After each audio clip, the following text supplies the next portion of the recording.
moment our fellow geeks, dweebs, nerds, and other unfortunates have been fervently waiting for has finally arrived.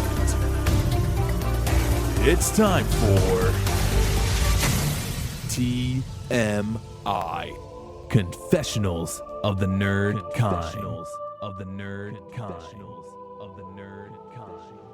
And now, your hosts, Jeff Nerfherder Chandler, Jim Kaiju Baker, and Christina Yojimbo Henry. You can continue.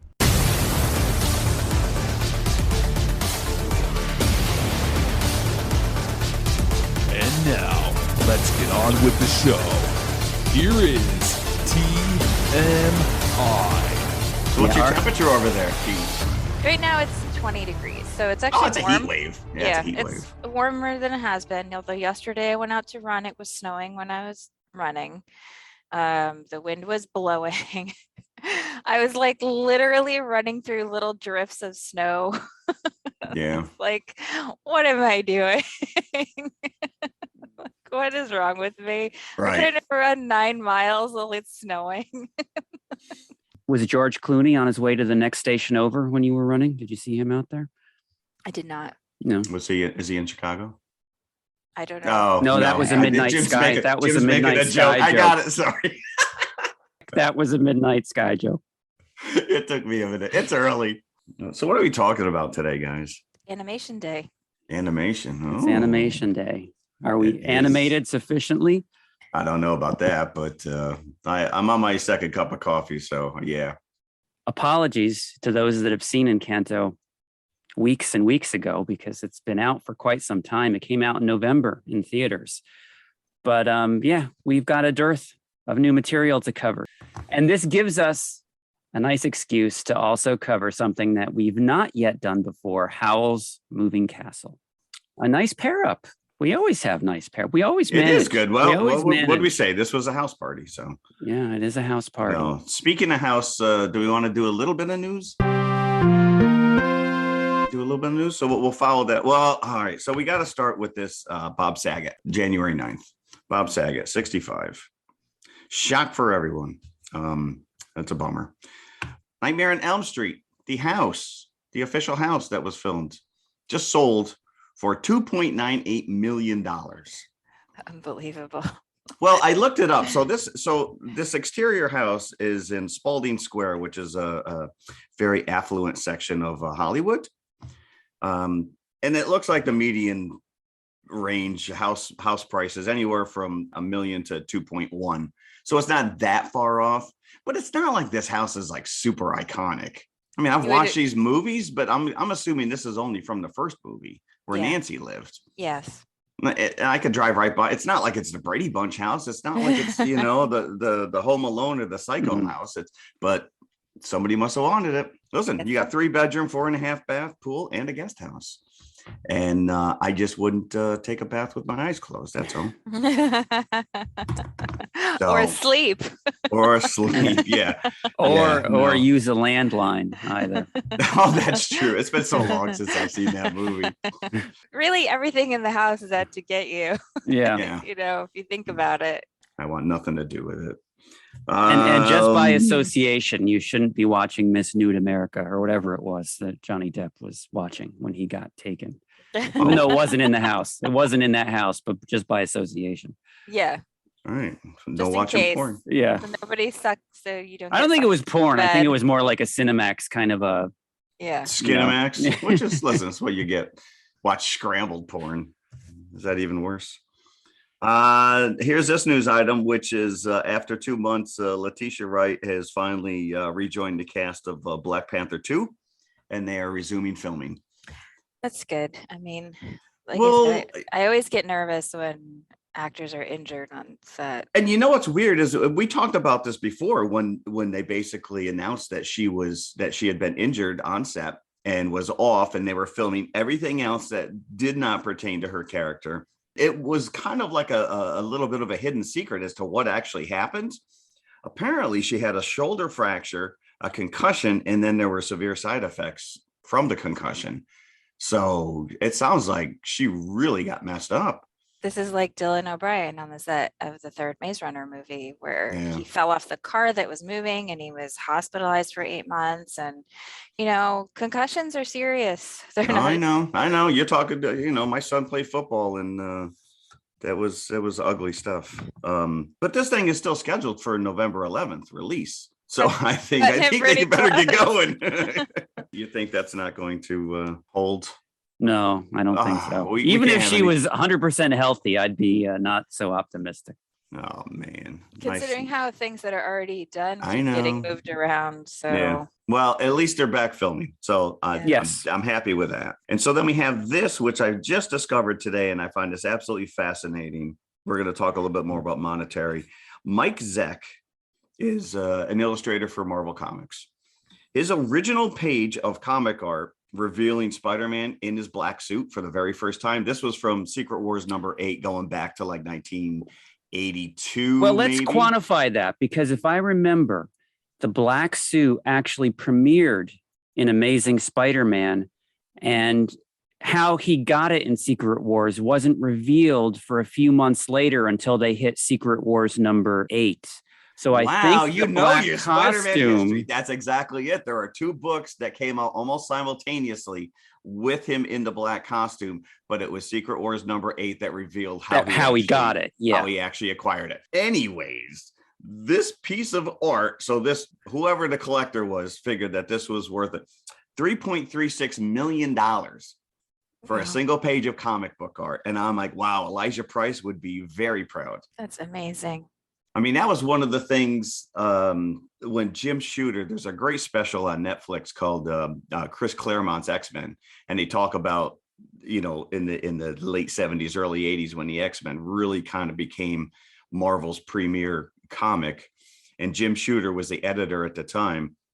And he was fighting for these artist rights. And that was one of the few things that he really stepped up and fought with, which was getting these artists back their original artwork. Mhm. Because they were work for hire. So, you know, anything Right. they did on premise, you know, in the bullpen, Marvel considered their property. Right. And so Jack Kirby got a lot of his original artwork back. My guess is that this has probably changed hands numerous times over the last few years. It's nice to know that someone's appreciating. 3.36 million is a lot of Yeah. money for a piece of art. Sure is. These comic pages are not meant to last. I wonder whoever bought it thinks that it is the first appearance of the black costume, You and think he's maybe they're listening to our podcast right Yeah. now going, wait a minute. and he's maybe learning this today. This isn't the first appearance. What? Oh, I don't know. Yeah, that's pretty much it. That's all I got, unless you want to talk about Tim Allen reprising his Santa Claus role for a Disney Plus limited series. Can't say I'm real Hey, excited I'll about this. I'll pass on that. Oh, I love the first Santa Claus. I love that movie. And one of our Christmas specials, we will be talking about that. So that's it. Jim, I did have a question for you, which was a couple of weeks ago. We had talked about the fact that we were not going to cover Matrix 4, but you were on the fence on whether or not you were going to follow up and actually watch it, since you had done your homework and watched the first 3. I think enough time has passed where that bug has left me. That's So it, that's it. Okay. I was looking for maybe a mini review. No, I haven't. I got No. caught up in Peacemaker on HBO Max. Yes, Ben's watching that. Ben and his friends were all over this the other day. It's silly, right? It's goofy. I just watched the opening credits. And it's enough to be like, it's all right, silly here to we the go. extreme. It's James Gunn completely unfiltered Unhinged. and given full reign to use the F-bomb, which is dropped over and over and really? over again. Yes. Did we have to usher the son out of the room? It's like, yeah, no, you're not watching this. I noticed that when we were talking about Power of the Dog last week, that none of us mentioned Johnny Greenwood's score, which I just wanted to remedy really quickly because it's probably one of the best film scores I've heard in years. The complete opposite of the Silverado score, which is, talk about Yes. Western tropes. It's Over exactly the what top. you expect, but Mhm. Power of the Dogs is really not what you Yeah. would expect from a Western. And so I just wanted to throw that in there in case listeners are still on the fence about watching Power of the Dog. I hope that my extreme enthusiasm would have convinced you by now to watch it, but Please go and watch The Power of the Dog. Yes, it sounds like everyone's wasted their time watching Roadhouse again. Yeah. So let me bring that up because I really want to thank everybody out there that's new to us, because the past 3 episodes have really taken off, it seems. Not exponentially, but much more than we would normally get. So thank you for everybody that's jumped on with the Roadhouse episode, with the Spider-Man episode, which is getting tons of listens. And also Power of the Dog. That one is catching up to those too. And these are just in the past 3 weeks. And we've gotten more listens on those than we've got in the past year on some episodes. So thanks. Thanks everybody for jumping on. Awesome. Tell a friend. So I'm going to follow that up slightly, which is I just discovered that YouTube actually gives you a physical plaque when you reach 1 million subscribers. So my question to you guys is how are you going to share this? Are we going to just send it to each other's house? You display it for a couple of weeks, send it to the other. Pass it around. Yeah, we got to be close, right?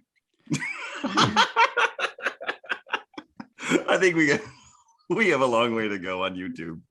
All righty then. Encanto, tomato. Okay, no one ever says potato or tomato. Right? They do in Cole Porter songs. Oh, fine. You got me on a technicality. All right. So this is Disney's newest release. As Jim mentioned before, it did drop in theaters for a blip in time, and now it's on Disney Plus for all to see. And I really wish I had seen this in theater. If you've seen the trailer for this, it is gorgeous. It is absolutely so much eye candy. The colors in this is just off the charts. And that's it. That's our review. Okay. That's our review. On to Howl's Movie Castle. You know, honestly, with this one, we watched this before we decided to review this for the show. And if this tells you anything, I didn't bother to rewatch it. Didn't go back. Yeah. I thought it was perfectly cute when I was watching it, but I didn't feel like it was anything super special, especially when I compared it to the last few Disney releases. And really, you can do an almost apples to apples comparison of this with Moana. Especially because the story is so similar, like really similar. Yep. It's about a girl who has to save her family. There's something magical happening that's destroying her home. She has to go on a quest. In Moana, she goes on a physical quest. Here, she goes on more of a, she doesn't really leave the house, but she does kind of go on a quest sort of within the house to find the answers. They both have songs by Lin-Manuel Miranda. And that was one of the big sticking points for me was I didn't feel like any of these songs were like super catchy. You know, I'm glad you said that because I think, am I just too old? Am I missing something? The only song I really liked was the Bruno song. Nobody talks about Bruno. Yeah. Which comes right up at the beginning of the movie. And we're like, well, apparently Bruno's going to play large in this because we're not supposed to talk about him. But the, again, like sort of apples to apples, if you think about the songs in Moana that he wrote for Moana, like every song is catchy. Yeah, I still remember those songs. And I just saw this 2 nights ago. And the only one I remember is the Bruno song. Is the Bruno song, yeah. So, I mean, I was perfectly engaged when I was watching it. But at the end of the day, I was like, it didn't feel like anything super special, especially like, you know, the Disney's last release was Raya and the Last Dragon, which I thought was incredible. Yeah. I just didn't feel like this was like really Disney at the top of their game, you know? Yeah, I didn't dislike it, but I didn't think it was, you know, a really great movie either. I thought that it could have existed as a non-musical. I don't think it needed the songs. Like Jeff said, it was unbelievable to look at, and you expect that at Disney movies now, like just to be off the charts visually, and it is. And it was just interesting reading some of the Easter eggs about, you know, the characters' gifts hidden in their clothing and different things like that. There's lots of characters to kind of learn. And there's a lot of characters to learn. What a nightmare it would be to live always 24/7 with your entire extended family. That'd be like Thanksgiving Day over and over and over again. Well, I'm assuming that's a cultural thing in Colombia. Yeah. You know, but it's not here. You know, I'm not. I don't want to live with all. Go away, Grandma. I love you. I'll visit you on the weekends. You cannot stay in my basement. Unless she cooks for you. But yeah, Luella. and I like the Bruno character too. I liked his song. Yes. And I like the Yeah, Bruno yeah. character probably best of all Agreed. in the movie. John Leguizamo, of course, unmistakably John Leguizamo. But yeah, it just kind of left me a little cold and not my favorite. I'm glad you guys said that, because it, again, visually, I get caught up in, there are certain scenes where you feel like you can physically just grab this character's face. I mean, there's so much texture and so much going on there. But yeah, the substance itself, I mean, especially if you're going to compare it to Moana. Moana is Moana. It's, which is sad that we're just going to and again, let's go into the whole Pixar thing, which is, poor Pixar is being dumped on Disney Plus left and right. And these movies are, at least this Disney studios are at least giving them a theatrical release. And especially if you think about just the innovation of something like Soul, where even just the plot of the movie is completely different. Correct. It's nothing like anything you've seen before. Which is what Pixar's built their name on. Yeah. Is to kind of step up and become something different every movie. Say what you will about Lasseter, but that was, his lasting legacy on that. And, this is the kind of movie that sort of would have broad appeal. I can definitely see this, like, as a family with like kids of varying ages could go to the theater and they would all enjoy it. But I just didn't think it was anything to write home about. It was like, okay, I watched it. It was cute. I didn't feel like profoundly moved like I've done, with, the last few Disney releases and certainly the last few Pixar releases. I don't know if the story was underdeveloped or what, but it just wasn't having an emotional impact. It really required you to take a leap of faith, because they don't really explain the miracle or what exactly happened with the magic candle. It's just there. They're tied up in a conflict, the grandfather and the grandmother, in a flashback, and they're being chased by armed men and on horses. And suddenly this candle appears, or it's the candle the mother's already carrying. And then a miracle happens and all their oppressors vanish. Magical Valley appears. The Casita appears, which is a living house that talks to its members. A village grows up around the house, and the members of the family all get gifts when they're 5 years old. And then the story centers on Mirabelle, who doesn't get a gift.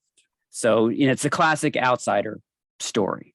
And then, of course, she learns that she really did have a gift all along. And that's, being the glue of her family. It's all about family. It sounds good on paper, the fact that each one of them has these abilities. I mean, you're basically setting up that this family are like the X-Men.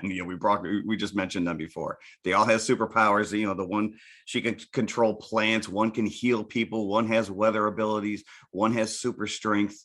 But I think a lot of it has to do with when Mirabelle starts to see the house in these visions of it collapsing, like, you never really feel that it's like truly in danger. That, like any Disney movie, sense of urgency. It's fun to look at. Antonio, I think, was one of my favorite. And if they went down that road where this kid gets the ability to speak with animals, and his room inside the house is like this vast jungle. Like, that is cool. That was pretty cool. Like Bruno's tower was cool too. Like the fact that, you enter, like Howl's Moving Castle, you enter into something that it doesn't look like it is on the outside. Right. It's like the TARDIS. It's like, I want to see more of that, of the house. And then you got Alan Tudyk as the toucan, which is just like, what do you do? Just squawk, right? That's what he's in again. Alan Tudyk is in Moana. You can literally do an apples to apples comparison with Moana, because he's hey. He's the chicken. Yeah. Well, I think he is now the John Ratzenberger of the Disney studios. Listen, it's free on Disney Plus. It's fantastic to look at.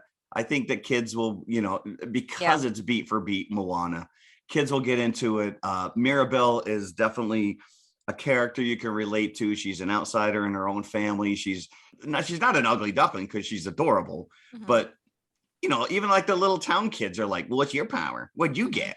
Right. Like she gets shoved aside throughout this family. They're all preparing for this big event. And it's like, I think she would have proven herself by now. You're defining yourself by your superpowers. I mean, the one thing I do like about the film is that it shows that like her sisters feel like they're cracking under the weight of expectation, that they both feel the need to be perfect all the time. Well, I think that falls on Abuela.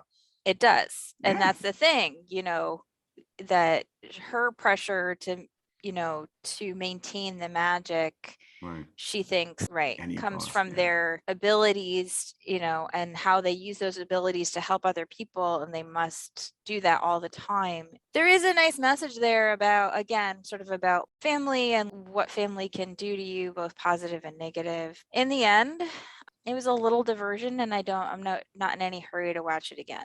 Fun fact, Mirabelle is the first main Disney character to wear glasses. Not the first ever, but the first main Disney character to wear glasses. And of course, part of her name is Mira.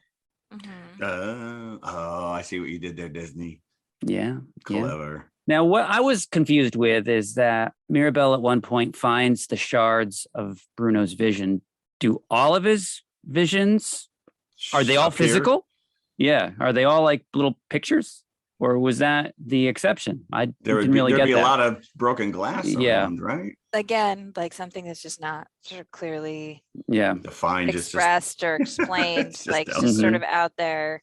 You think, like every vision he'd ever had, there'd be like a collection right. on the walls or something inside his tower showing all the visions he'd ever had. But that's not the case. Yeah, it just feels like they sort of hurry through a lot of things. It actually would have taken no extra time. Mirabelle could have seen the visions hanging on the walls as she walked through the tower.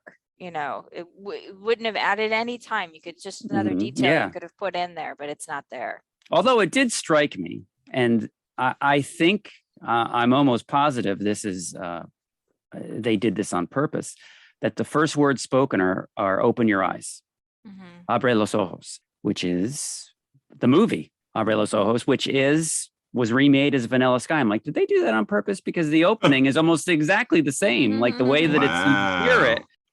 Because kids are so well versed in Vanilla Sky. They are. And the other cool thing was, if you notice, and the different facets of the family, like the different families within the family. Two of the girls, the husbands marry into the Madrigal family. They're not magical themselves, but their kids are. But the different families that sprout up, the sub families, all have their own color scheme, if you notice that, which is cool too. So there's lots of detail visually here to keep yourself occupied. But yes, I didn't think it was the greatest Disney, although it does advertise itself as the 60th Disney animated feature right up front. 6-0. Yeah. Buckets, I don't want to downplay too much because it's not terrible, but right in the middle. It was entertaining while I watched it, just as Christina said. 3 buckets from me. Agreed. 3 buckets. I'm gonna go 3.5 just for the visuals. And it was free. My husband said to me, "What are you pairing Encanto with?" And I said, "Howl's Moving Castle." And he goes, "Boy, Encanto is really going to suffer in comparison to that." And I was like, "Yeah." I mean, it's kind of hard to put that next to the absolute masterpiece that is Howl's Moving Castle. And I just gave away my hand. But like we didn't see that. Yeah, I think that was already given. Yeah, you're a bad poker player. I'm sitting here wearing my Miyazaki roll call shirt. Right? You're like cheerleader. Let's go. This might have been the quickest review we've ever done. Let's go to the concession stand, and we will be back for Howl's Moving Castle. During the next 10 minutes, you're invited to visit the refreshment stand, where you'll be greeted with fast, friendly service. You'll find hot dogs, juicy hamburgers, and mouth-watering delicious pizza. There are refreshing hot and cold beverages, ice-cold cola, and orange drink. Goes great with an order of crispy French fries. Then there's a wide selection of your favorite candies and other delicious snacks. And there's always a fresh batch of hot buttered popcorn to go with the rest of the show. So visit the refreshment stand now during this 10-minute intermission and add to your enjoyment of the movie. We're happy to have you with us tonight and hope you'll come back often.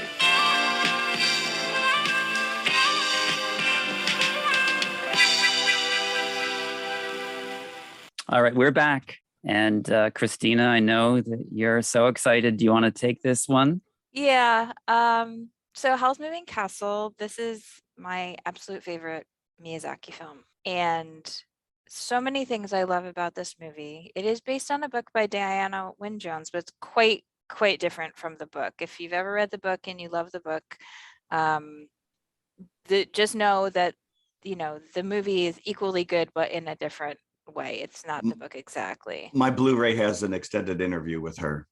Oh, with Diana Wynne Jones. Yeah, talking specifically about her meeting with Miyazaki and, you know, her ideas or thoughts on, you know, changes in the book compared to, you know, the movie and vice versa. So it was pretty cool. It was nice.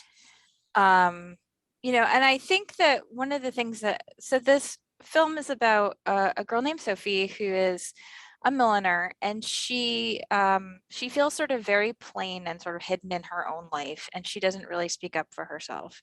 And because of a chance encounter where a wizard named Howl saves her from two men in an alley who have bad intentions, she attracts the attention of the Witch of the Waste, who is in love with Howl. And the Witch of the Waste puts a curse on her so that she'll appear old. And because of this, she goes on a quest into the waste, and she ends up inside Howl's moving castle, and lots and lots of other things happen. And that's one way of putting it. Yeah, it's a beautifully layered movie. But one of the things I like about this, I sort of mentioned this in the opening when I was talking about Belle and Mamoru Hosoda, you can really see with Miyazaki how there's certain thematic ideas, you know, that he's working through in basically every film. And Miyazaki is a profoundly anti-war director. You certainly see that in this film. You certainly see it in Princess Mononoke, in Nausicaa, The Valley of the Wind.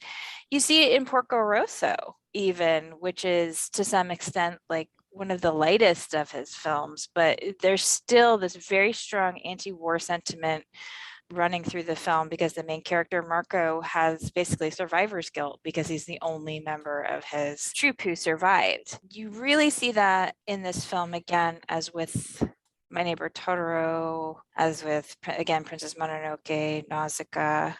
You see that Miyazaki has this beautiful reverence for nature, and he feels industrialization is an evil. You know, you really see sort of the horrors of industrialization, and like these very kind of idyllic little villages that are surrounded by mountains and fields that are then destroyed by the industrialization of war.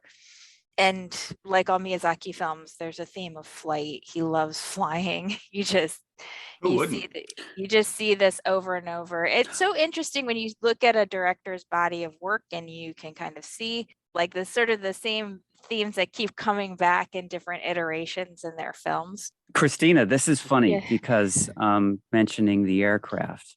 And while I was watching this, it's been several years since I've seen it. And in the interim, I've read Red Queen, your book. Mm-hmm. Uh-huh. And I pictured the aircraft in Red Queen looking like this without realizing that I was referencing Howl's Moving Castle.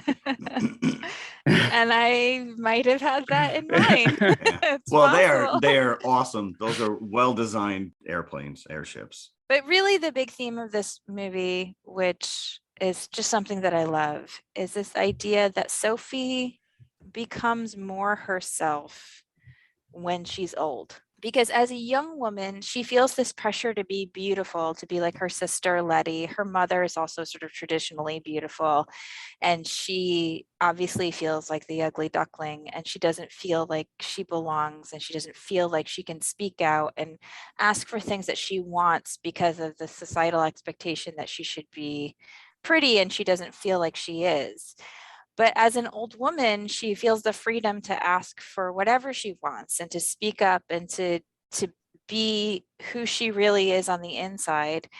And the great thing about the film is that at different points throughout the movie, as she expresses her confidence, sometimes she becomes a little bit younger, like her shoulders become less hunched and her face will become less lined. She won't be completely young, but she'll be like slightly less old than she is at the beginning. And it's like whenever she really expresses herself, like the strength of herself inside. I was getting the impression like when she became less conscious of her physical self, she suddenly started to revert. And what happens is like her real physical self starts to merge with her real inner self as the movie goes on. Because after the period when the bombs start to fall in the hat shop at the end, she's no longer old Sophie. From there until the end, young Sophie. Yeah. She has gray hair, but she's still young Sophie. And that's because her inner self, her fullest inner self, has now come out, and now it's merged with her, you know, her true physical self. And it's such a beautiful idea, and it really relates to something that I've been sort of embroidering on personally for years, this idea that I have that women just become more themselves when they get older, because they're freed of expectation. And it's always interesting to me because men, I've found, tend to look back on their youth with, you know, this great regret, but a lot of women are like, great, youth is behind me. Yeah, I see that anymore. I see that absolutely. I don't give a crap anymore.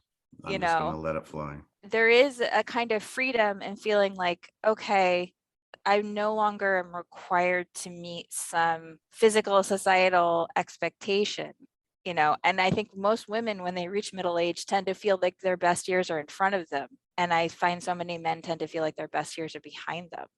We're being analyzed, Jim. Here we go. Well, is it confession time early? Should we start to reminisce, Jeff? Well, I mean, I really feel that Sophie like embraced the old end. Like once she was old, like she referred to herself, this old lady, these old bones don't move as much as they. Yeah, she was a much more jovial and comfortable in her own skin, I guess, for lack of a better term. Mm-hmm. But wouldn't you say the same? What happens to Sophie is kind of mirrored by what happens to Howl when his heart is returned. His physical self becomes whole at the end as well. But again, like this is what's interesting here. So Howl is always trying to make himself more young, right? More beautiful. Again, like this theme where the man in the story is fixated on his physical beauty, and he feels that he can't be himself unless he's young and beautiful. There's that scene when he starts to melt, like, I can't be anything if I'm not beautiful. And he literally does. He literally is a child. You know, he gave his heart to Calcifer, and so his heart hasn't been in his body, you know, so he's like a Peter Pan. He hasn't felt the weight of adulthood, you know, and so he doesn't feel that until the end of the movie, first because of the transformation that he goes through because of his love for Sophie, but also because his heart is actually physically back inside his body. And, you know, they say at the end, like, a heart is a heavy thing, right? Because it carries all of your emotions, but also all of your regrets. And, you know, Howl spent his whole life like a child, running away from anything that made him uncomfortable. I think that's most men. I'm sorry. Well, again, like, I just feel like in so many ways, this film is just... Oh, you're peeling back the layers. You know, illustrating a lot of stuff. And that's one of the reasons why I love it, because it's so beautiful to look at, and there's so much to see in it, and there's so much to take away from this film. Let's talk about Calcifer, the fire demon. Mm-hmm. Now, I know you do not watch this dubbed. I did it this time. You did? Yeah. Because I will say the English cast was pretty spot on. I was incredibly happy, especially when you bring in Billy Crystal for this Calcifer character, who is the heart of this movie. Yes. You know, he's the physical heart and the but emotional heart. Yes. Yeah. And he doesn't overdo it. He doesn't go over the top, I guess. You know. Yeah, he's not doing shtick. In other words, he's but he's not even, you know, Max the Miracle Worker and Princess Bride or even Mike Wazowski. You know, he's very refrained. But he, you know, Christian Bale. And I was convinced that Howl was Keanu Reeves throughout the entire movie until I saw the credits. Yeah, my wife is like spot on with this stuff, and she couldn't get him. But this is pre-Batman, and I think he was doing a fair amount of practicing for his Batman voice when Howl turns into the bird. So, but Gene Simmons as she's playing old Sophie, and she just brings so much heart to it. I really Lauren Bacall as the Witch of the Waste. You know, you bring up the fact that there's so much like fantastical stuff, and we didn't even talk about how the actual castle is a marvel to look at. Animation wise, it's so much personality. But there's a scene where the two women are on their way to go see Madame Solomon, and all they have to do is traverse this long step of stairs. Yeah. And the two old ladies, and of course the Witch of the Waste is just this gelatinous blob of a woman who we physically see her melt. And this is, to me, was like the greatest part of this whole movie. These two characters, you know, like browbeating each other as they're trying to make their way up the stairs. It's hysterical. Yeah, the thing about the Witch of the Waste, like, it's sort of less her shape and more that she spends all her time being carried around by people, Yes, right? Like, yeah. she literally never walks. Yeah. Sophie's kind of got some real compassion because she's like rooting for her going up the stairs. Like, you can do it. Yeah. Come on. Yeah. But And she's then, the you one know, that turned her, and then she brings her into the castle. And I so she's know. got And- unlimited compassion. yeah. Well, I think what's interesting is the Witch of the Waste is a very sad character. Yes. She becomes very sympathetic. She desperately wants to be recognized by Solomon, right? Which is why she showed up. She's like, I've been waiting for this for 50 years to be called here, and I am going to be recognized. You know, she desperately wants to be loved by Howl, which is why she steals the heart at the end. She wants someone to love her. She wants to belong. And actually, Sophie gives her that. Sophie makes her part of this weird little family that they have. But on a completely superficial level, there's so much memorable imagery here, iconic imagery. I just love the image of the scarecrow, the bouncing scarecrow on his pole. That's probably my favorite image in the whole movie. With the turnip head. And he doesn't say anything, and yet he's a huge character in this. The other thing I love is that the castle is like this crazy ramshackle thing that looks like it was built by children. Yeah. There's all these sort of gears and steam and it's like very all these steampunk. It's very steampunkish. Yeah. You know, but it just looks like Howl or Calcifer had an idea and decided to like cram something on, and that's I think like you're saying before, that plays into Howl's childlike mentality. And it's such a contradiction against the countryside as it's making its way across these lush environments, and it's just this big lumbering ugly, like if you saw this thing coming towards you, you'd probably run away. Well, that's what people do in the beginning, because like, oh, Howl's going to steal your heart, or Howl's going to eat you or eat your heart, or whatever they say at the very beginning of the movie. So it is feared. It's also has like the chicken legs, which is sort of like the call to Baba Yaga's house. Baba Yaga's, that's chicken legs. Yep. So it also gives it like this sort of weird little whimsy, because you see these chicken legs. Well, it definitely has a person. Even though it's not alive, it has a personality. And again, the Blu-ray has a fair amount of special features. And there's probably, it's 45-minute just talking about building and animating this contraption, because it's all hand-drawn artwork wrapped around a 3D shape. And as you see it, it looks CG. It looks, you look at it and you're like, oh, they just did a CG. This is 2004. So, again, a lot of this stuff hasn't really been perfected at that point, but it's gorgeous to look at. And it's even more so impressive when you see it deconstructed and you see how they actually pull this together. But it also has this amazing sound design. Like 90% of it is the sound of the castle coming toward you. Yeah, because it sounds exhausted. It's just like, it's just very, I don't want to say cartoony because it is a cartoon, but it's got a great presence on screen. Chicken legs and all. Yeah, I just can't say enough good things about this film.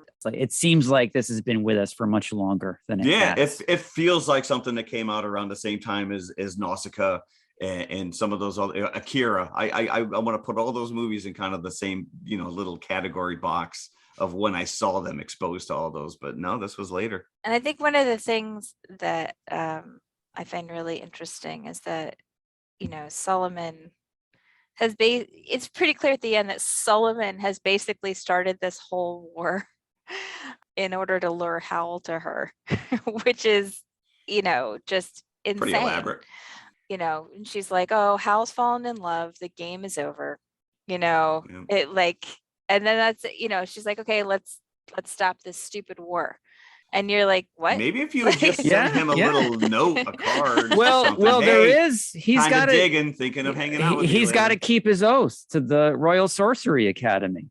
Right. So just her starting the war, and all witches and wizards have to report. And he would eventually, because he does say that he needs to keep his oath, he would eventually show up, even though he had the scheme to send Sophie for him. He was planning on going himself anyway. Solomon is an interesting character. She's Howl's teacher. So maybe the closest thing to a parent that he's had and he's been trying to run away from. And he ran away when he swallowed a star. He traded hearts with Calcifer. That again, such a beautiful scene, the star falling and the little boy walking, in the field, and him speaking to the star in his hand and then putting it in his mouth, and then out comes his heart in his hand, and there's Calcifer. Just it's so gorgeous. So gorgeous, this movie. I cannot say enough good things about it. When was the first time you saw it? I saw this on the big screen, and this is my favorite film of Miyazaki's, but it's my second favorite score by Joe Hisaishi, who scores all of his films. The Princess Mononoke score is my absolute favorite. I was waiting for you to say that. Yeah. I love the theme, the Ashitake theme from Princess Mononoke. But this also has beautiful music, very evocative, sometimes very playful, like sometimes very dramatic. I think this is really one of Hisaishi's best scores. Have they ever hosted at the Music Box or wherever in Chicago a rescreening of this over the years? Yeah, it gets shown. So G Kids is a distribution company that now distributes a lot of anime in the US. And every year they do a Miyazaki Film Festival. They re-release a selection of his films, and Howl was one of the ones that came out this year again.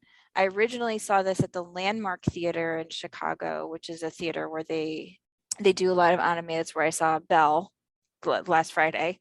Yeah, you guys should check it out, because if you want to see Miyazaki films on the big screen, they re-release a few of his films every year. Yeah, Reed will entertain. They'll do these limited screenings, 2 nights only, with one night dubbed or whatever. Like if you want to go see Spirited Away on the big screen again or whatever. Which we've never talked about yet. There's still time. I know. Yeah. Yeah. Now these are also on HBO Max. Am I correct? Yeah, that's where I saw it. That's okay. where I saw it. So it doesn't give you the option to watch it. I don't believe it did. Oh, really? To watch anything else but English dubs. Oh. That's why this time I actually watched it dubbed, because I was feeling very lazy and I was in a hurry, and I was like, I'll just turn on HBO Max and I'll watch the dub version instead of taking out the Blu-ray and watching the subtitle versions, which is what I would normally do. Yeah. It also offered Calcifer Yule log, if you noticed that. Did you see that? It's like a half an hour that's of great. Calcifer different Calcifer animation on a loop. Like one bit will be on a loop for like 5 minutes, and they'll go to another loop for 5 minutes and for a half an hour. And it's just the sound of a fire roaring. Sizzling. Wow. So I can't recommend this enough. Also, I want to talk about Heen's design, because he looks like a mop with bird feet. Like the most ridiculous little mutt. And I kind of love that he switches his allegiance at the end. And he sounds like Howl when he coughs. So you do assume that he is Howl. Yeah. Yes. Yeah, this is just such a great film. I think one of Miyazaki's real masterpieces. And again, we sort of see the uniting of all these themes that he's sort of been working on to various degrees in all of his other films. I think they really come together in this one. Your buckets are going to be high then. Oh, they sure are. Well, You guys go first. I'm gonna go 4.25. I'm going 3 3/4. I still really loved Nausicaa Yeah. as my favorite Miyazaki thus far. Although it's been a while since I've seen Spirited Away, so that may trump it once we watch it. Who knows? Oh, But yeah, 3 Spirited Away 3/4 is for me. awesome. Yeah, this is 5. Oh. Mhm. I knew it. I was doing this and I froze, so I couldn't even. Wow. I was like, should I say 4 3/4? I was like, who am I No. kidding? Who am Follow I your kidding? heart. Follow your heart. I watch this. I seriously do watch this movie a few times a year. I just get in the mood and I have to watch it again. I love it so much. This is There's just a lot to take in. one of my all-time favorites, and it's so fun to rewatch. There's so many little things if you rewatch it that you catch the second, third, fourth, fifth time. There's 3 men discussing the missing prince on the street when Sophie first leaves the house as an old lady. There's 3 men standing at the end of the alley talking about the prince from the neighboring kingdom who's And that missing. they're going to go to war over it. And Right. so you get the explanation right there if you're paying attention. Right.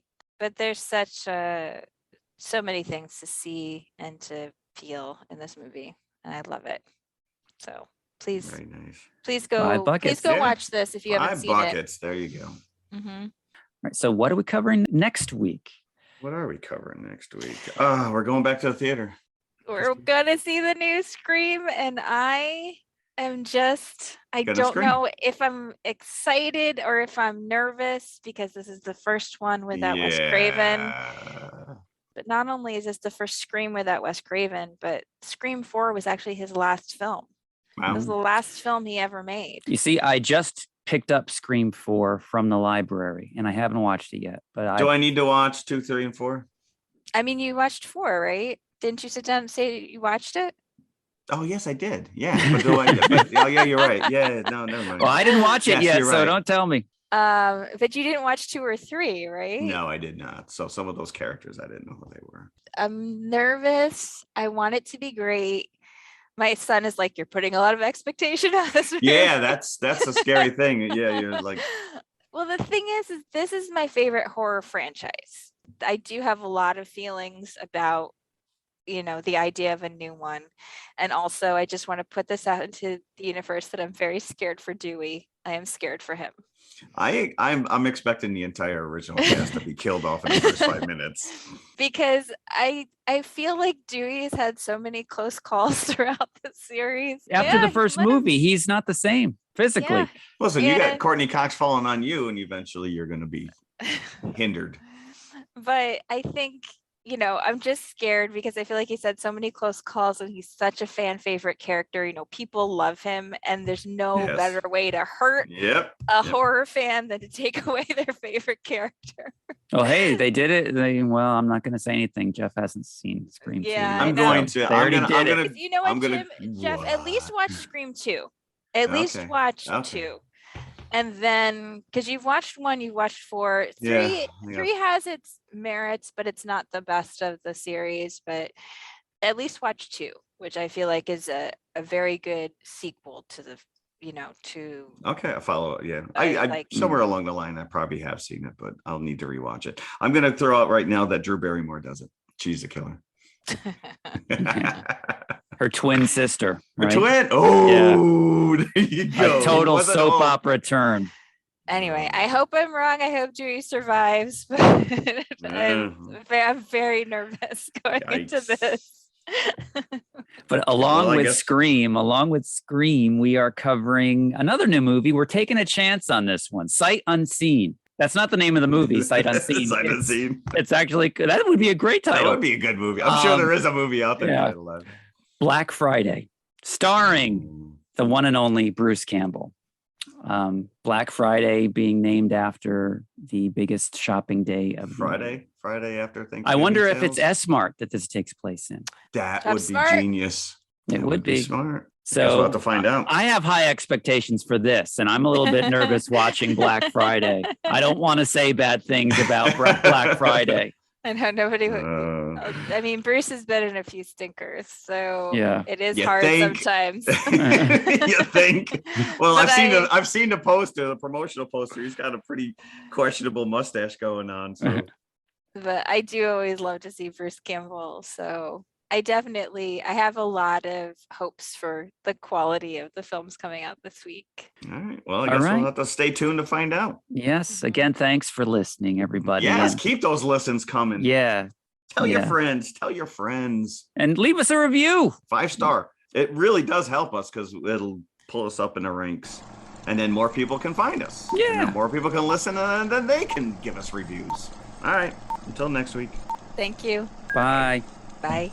Hello, everybody. If you liked the podcast you just heard, then please follow TMI on all of our social media outlets. First and foremost, email us at tmipodcast2018@gmail.com. That is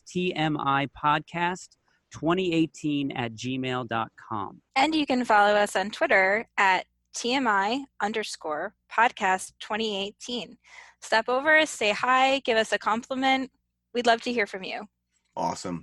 Make sure you follow us on Instagram as well, which is also TMI_podcast2018. And of course, we are on Facebook, facebook.com/TMI Podcast 2018. And it should be noted, we also have a community page, so join the forum. And if you like to watch YouTube, you can see us at TMI Podcast 2018, all one word. Look for the popcorn bucket. Popcorn bucket. Or you could just go to our website, which has every link there, TMIconfessionalspodcast.com. And we'll see you at the concession stand. We'll save some popcorn for you. Oh, I see what you did there, Disney. Yeah. Clever.